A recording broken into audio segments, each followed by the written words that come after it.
Alas kaki antibakteri ini hasil karya dua siswa SMA Negeri Sumsel, Khairul Apandi dan Berlin Fitra.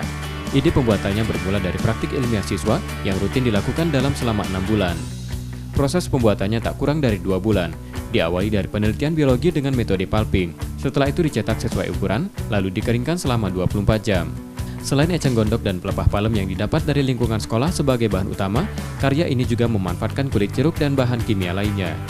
Alas kaki ini sebelumnya melewati tahap uji laboratorium selama 3 hari untuk memastikan benda yang biasa terdapat di dalam sepatu bebas dari bau dan bakteri.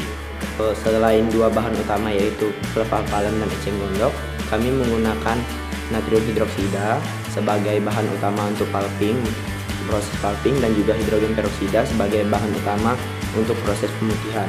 Juga ada tepung tapioka sebagai zat perekatnya dan juga kulit jeruk sebagai bahan untuk didestilasi yang akan menjadi minyak atsiri sebagai pengharum.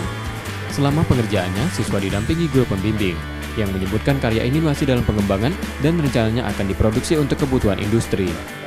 Karena kita tuh ke ISPU itu kita kan mengirimkan pengujian antibakteri ini kita lakukan di Universitas Sriwijaya Fakultas Pertanian, dan kita melakukannya selama 3 hari. Di sana kita bekerja sama sehingga kita bisa dapat legalitasnya, dan untuk resistensi bakterinya kita memiliki nilai yang cukup tertinggi untuk resistensi terhadap bakteri. Percobaan yang kemudian dibawa ke kompetisi riset nasional pada ISPU 2020 ini pun menyambut penghargaan sebagai juaranya di ajang tersebut tahun ini.